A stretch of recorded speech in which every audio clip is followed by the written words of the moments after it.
Hi children, ఈరోజు మనం zoo manners అనే పోయం నేర్చుకుందాం. సో జూ మేనర్స్ అంటే ఏంటి? జూలో పాటించవలసిన పద్ధతులు. Have you ever visited a zoo? మీరు ఎప్పుడైనా జూని విజిట్ చేశారా? Do you know what is zoo?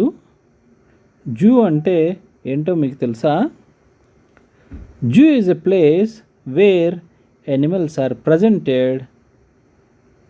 Okay, zoo is a place where animals are presented for us to see. మన కోసం యానిమల్స్ని ప్రజెంట్ చేస్తారు, ప్రదర్శిస్తారు అనమాట. అందుకే దీన్ని ఏమంటారు? జంతు ప్రదర్శనశాల. ఓకే, సో ఇది ఇక్కడ ఈ జంతు ప్రదర్శనశాలలో ఏముంటాయి? సో మెనీ యానిమల్స్ ఉంటాయి, డిఫరెంట్ కైండ్స్ ఆఫ్ యానిమల్స్ ఉంటాయి, రకరకాల యానిమల్స్ ఉంటాయి. What are those animals? Maybe chimpanzee, maybe camel, maybe ఏంటి టైగర్, మేబీ లయన్, ఇంకా leopard and so many like that అక్కడ ఉంటాయి అన్నమాట. మరి when we go to see the animals, మనం యానిమల్స్ని చూడటానికి వెళ్ళినప్పుడు we should follow some manners. మనం కొన్ని పద్ధతుల్ని పాటించాలి. ఎందుకు పాటించాలి అంటే, ఎందుకు పాటించాలో ఈ యొక్క లెసన్ ద్వారా మనం నేర్చుకుందాం. ఓకేనా? Let us go through the lesson. ఈ పోయంలోకి మనం వెళ్దాం. So be careful what you say or do when you visit the animals at the zoo. Be careful what you say or do. నువ్వు ఏం చేస్తున్నావో, ఏం మాట్లాడుతున్నావో దాన్ని బట్టి చాలా కేర్ఫుల్గా ఉండు, జాగ్రత్తగా ఉండు. ఎప్పుడు? When you visit the animals at the zoo. మీరు ఎప్పుడైనా యానిమల్స్ని చూడటానికి జూకి వెళ్తారో, అక్కడికి వెళ్ళినప్పుడు మీరు కేర్ఫుల్గా ఉండాలి. ఏదైనా మాట్లాడటానికి లేదా చేసేటప్పుడు మీరు కేర్ఫుల్గా ఉండాలి. ఎందుకు ఉండాలబ్బా కేర్ఫుల్గా అంటే చూద్దాం. Don't make fun of the camel's hump. He is very proud of his noble bump. క్యామెల్కి ఒక హంప్ ఉంటుంది తెలుసా? దిస్ ఈజ్ కాల్డ్, ఇది ఒక బంప్ కదా, this is a bump actually. Okay, bump, this is bump. So camel has a bump. So ఇది bump. ఈ బంప్ని ఏమంటారంటే హంప్ అంటారు. హంప్ అని ఈ బంపు ఏదైతే ఉందో దీన్ని క్యామెల్కి ఉండేదాన్ని ఏమంటారంటే హంప్ అంటారనమాట. So don't make fun of the camel's hump. Camel's హంప్ని గురించి మీరేం చేయొద్దు, తమాషా చేయొద్దు. అర్థమైందా? మీరు హేళన చేయొద్దు. You should not make fun of camel's hump. దాని యొక్క హంప్ గురించి మీరు అరే అదేంటి భలేగా ఉంది, ఇలాగుంది, బల్జీగా ఉంది ఏంటి, బల్జీగా ఇట్లా ఉబ్బెత్తుగా ఉందేంటి, ఒరే ఇదేంటి క్యామెల్ ఇలా ఉంది, ఇలాగా you should not make fun of camel's hump. ఎందుకు?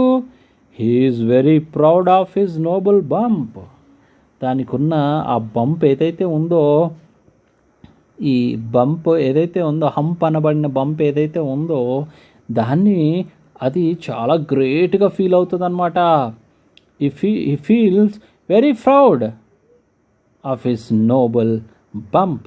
దానికి ఉన్న ఆ బంప్ను బట్టి అది చాలా గర్వంగా ఫీల్ అవుతుంది అనమాట. ఎలాగంటే మనకి ఏదైనా మంచి టాయ్ ఉందనుకోండి, టాయ్ కార్ ఉందనుకోండి, మనం అబ్బా నా దగ్గర చూసావా ఎంత చక్కని కార్ ఉందో, I have a remote control car, నాకు ఈ చక్కని కారు ఉంది తెలుసా, I have a very good toy అని చెప్పేసి నువ్వు అంటావే గర్వంగా, లైక్ దట్ అనమాట.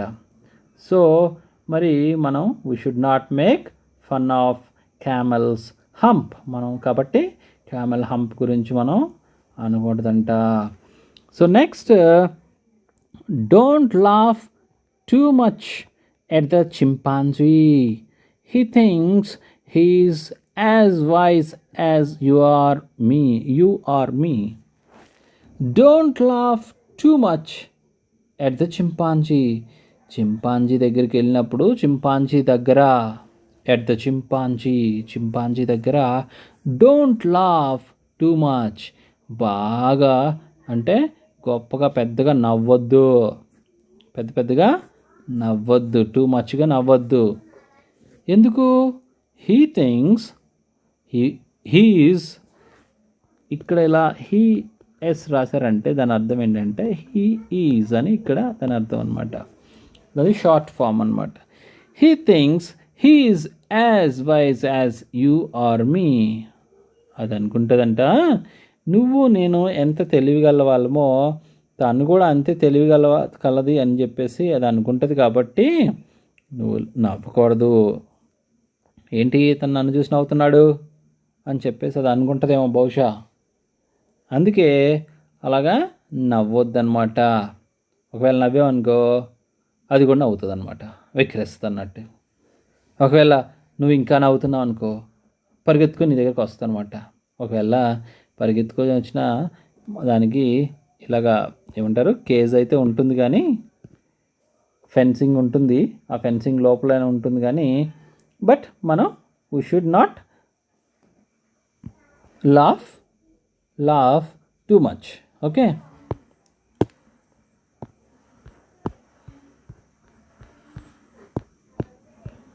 చూసారా ఇక్కడ పిల్లలు ఎలా చూస్తున్నారో? ఈ లైన్ ఎక్కడుంది? లైన్ బోన్లో ఉందన్నమాట. సో బోన్లో ఉంది కదా అని చెప్పేసి దాన్ని దగ్గర హేళనగా మనం we should not make fun of line also. Like that we can see so many animals in the zoo. Okay, next. And the penguins strutting around the lake can understand remarks you make. And మరియు the penguins strutting around the lake, ఆ lake చుట్టూ తిరుగుతున్న penguins ఉన్నాయి చూసారా? Can understand, అవి అర్థం చేసుకోగలవు. ఏం అర్థం చేసుకోగలవు? Remarks you make. రిమార్క్స్ నువ్వేవైతే కామెంట్ చేస్తున్నావో వాటిని చూసేసి ఆ కామెంట్స్ని అవి అర్థం చేసుకోగలవు. రిమార్క్స్ అంటే ఏంటి? కామెంట్స్ అనమాట. రిమార్క్స్ అంటే ఏంటి? కామెంట్స్. నువ్వేదైతే కామెంట్ చేస్తున్నావో those comments they can understand. ఈ స్టార్టింగ్ అంటే ఏంటి మరి? స్టార్టింగ్ అంటే నిటారుగా నిల్చొని నడుస్తూ ఉంటాయి. పెంగ్విన్స్ ఎలా నడుస్తూ ఉంటాయి? స్టిఫ్గా నిల్చొని నడుస్తూ ఉంటాయి కదా. సో అలాగా నడుస్తున్నాయి కదా అని చెప్పేసి నువ్వు హేళన చేసావనుకో ఇంకేమవుతుంది?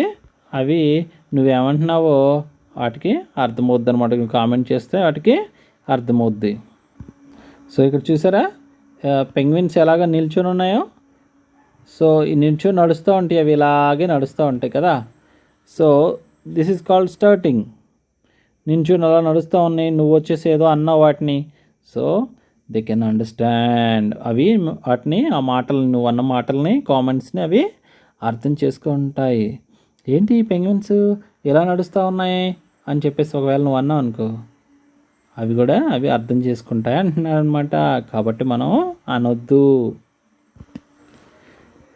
Treat them as well as they do you.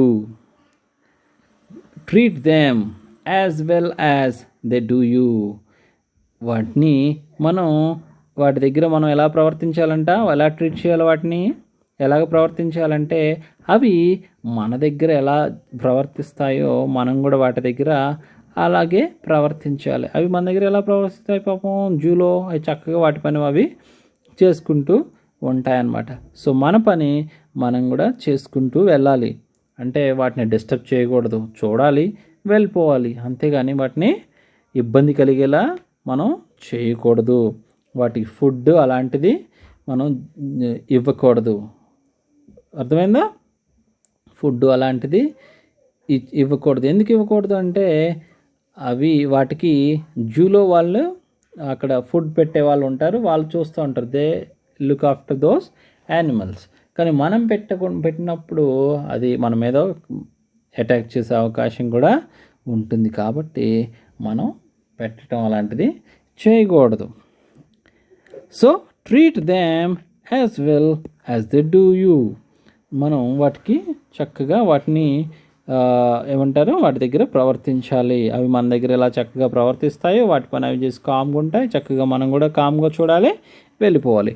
And you will always be welcomed at the zoo. So you will always be welcome at the zoo. మీరు ఎప్పుడు కూడా జూకి ఆహ్వానించబడతారు. అలా చేస్తే, ఎలా చేస్తే, వాటి దగ్గర మనం చక్కగా ప్రవర్తించినట్లయితే అవి ఎలాగ మన దగ్గర ప్రవర్తిస్తాయి అలాగ మనం ప్రవర్తించినట్లయితే మనం ఎప్పుడు మళ్ళీ ఆహ్వానించబడతాం అన్నమాట. అంటే మళ్ళీ మనం హ్యాపీగా జూని సందర్శించవచ్చు. అలా కాకుండా మనం ఏదన్నా వాటికి ఇబ్బంది కలిగించామనుకో, అవి మనకి ఇబ్బంది కలిగిస్తాయి, మన మీద అటాక్ చేయడానికి వస్తాయి. అప్పుడు మనం భయంతో ఇంకెప్పుడు అక్కడికి వెళ్ళటానికి భయపడతాం. అక్కడికి వెళ్ళటానికి మనం భయపడతాం. సో ఇది who is the writer of this poem? Eileen Mathias. Okay, Eileen Mathias అనే ఆయన రాశారు. సో న్యూ వర్డ్స్ ఏమొచ్చాయి ఇక్కడ? ప్రౌడ్ అంటే గర్వం అనమాట. గర్వం అంటే గర్వము లేదా అభిమానం అనొచ్చు. అభిమానం యాక్చువల్గా ఇది పాజిటివ్ సెన్స్లో అంటారు. ప్రౌడ్ అంటే గర్వం, అహంకారం అని కాదు, కానీ ఇక్కడ ప్రౌడ్ అంటే ఏంటంటే అభిమానం అనమాట. నోబుల్ అంటే, సో నోబుల్ అనమాట. నోబుల్ అంటే ఏంటి? అది గుడ్ అనమాట. చాలా గుడ్గా, ప్రౌడ్గా, గ్రేట్గా ఫీల్ అవుతూ ఉంటుంది అనమాట. సో అలాగే చెప్పవచ్చు. నోబుల్ అంటే వర్చ్యుయస్ అని కూడా అనవచ్చు. సో ఇలాగా నోబుల్ అంటే గ్రేట్, గుడ్, గొప్ప. వైజ్ అంటే తెలివైన. పెంగ్విన్స్ అంటే మీకు తెలుసు కదా, బర్డ్స్, బర్డ్స్ ఇందాలు చూసాంగా. అలాగే స్టార్టింగ్ అంటే వాకింగ్ విత్ స్టిఫ్ ఎరెక్షన్ అనమాట. స్టిఫ్గా ఉండి వాక్ చేయటం అనమాట. రిమార్క్స్ అంటే కామెంట్స్. ఓకే, స్టార్టింగ్ అంటే ఏంటి? స్టార్టింగ్ అంటే పెంగ్విన్స్ నిటారుగా నిల్చొని నడుస్తూ ఉంటాయి చూసారా, అలాగా దాన్ని స్టార్టింగ్ అంటారనమాట. నిటారుగా నిల్చొని నడవటం.